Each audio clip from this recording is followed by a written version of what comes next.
Hi everyone, it looks like a beautiful bridge to me.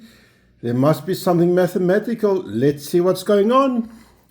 We have a bridge with an arch, a curvature that's derived from the sin graph. And that's the sin, see there's a sin graph and it says from 0 until pi. So it's this part of the sin graph what's visible there. And the bridge is 30 meters long and 10 meters high. 30 meters long and 10 meters high. And we need to fill the inside, this gap underneath the arch. We need to fill it with something. The first step is to calculate the area under the bridge. So that's our task now, is to find that area, given it's 30 meters across and 10 meters to the top of the arch. So we're dealing with this part of that sin graph. So here it is now. And we're going to do a transformation because in the sin graph, this is pi. See, there's pi where it touches the axis. We want this now to be 30 because that's the end of the bridge. And the height is now 10 instead of 1. So here's the transformation time. Instead of sin of x, I'm putting in times pi over 30. And what I'm putting in afterwards, I put in a different color just to show you.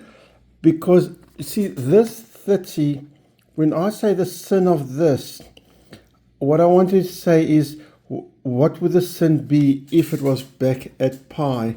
So what would I multiply it by? I would multiply it by pi over 30. If the bridge ends at 30, if I times by pi over 30, it gives me pi. So what would the sin of pi be if I brought it back to pi?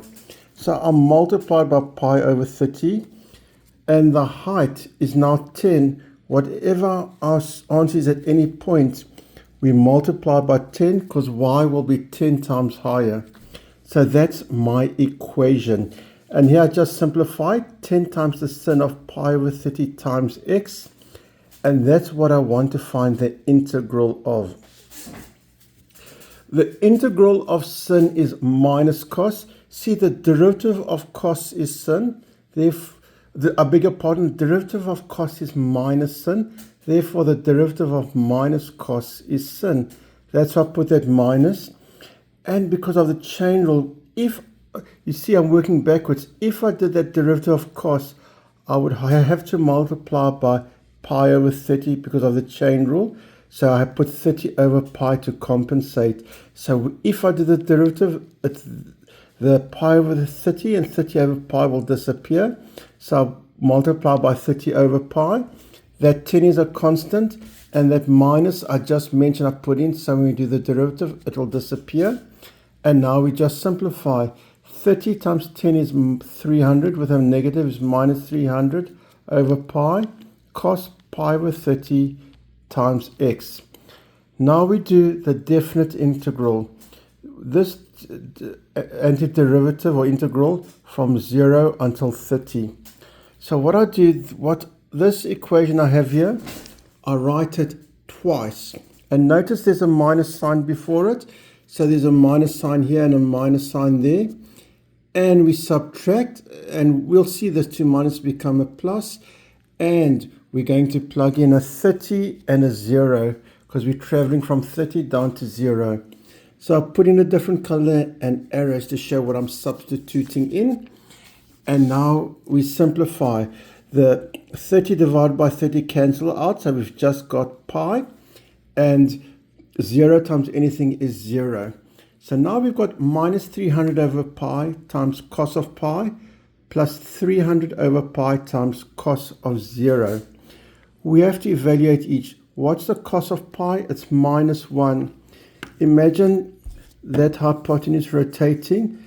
Cos is adjacent over hypotenuse. So when it comes around there, that adjacent will equal the hypotenuse, but that adjacent will be negative. Therefore, I substitute in minus 1 for cos of pi. And cos of 0 is adjacent over hypotenuse. Picture that hypotenuse lying flat. Adjacent and hypotenuse are equal. Therefore, it equals 1. Cos of 0 is 1.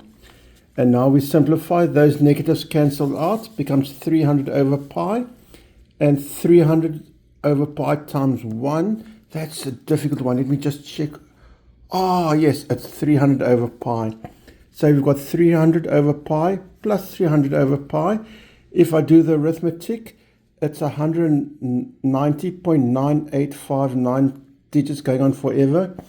And if I bring it just down to 2 digits, it's 190.99 meters squared. That's 109. That's to 2 decimal points.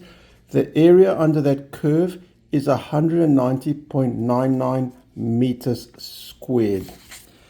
Now that we've bridged the gap in our knowledge, let's arch our way to the next challenge. Thank you all for watching.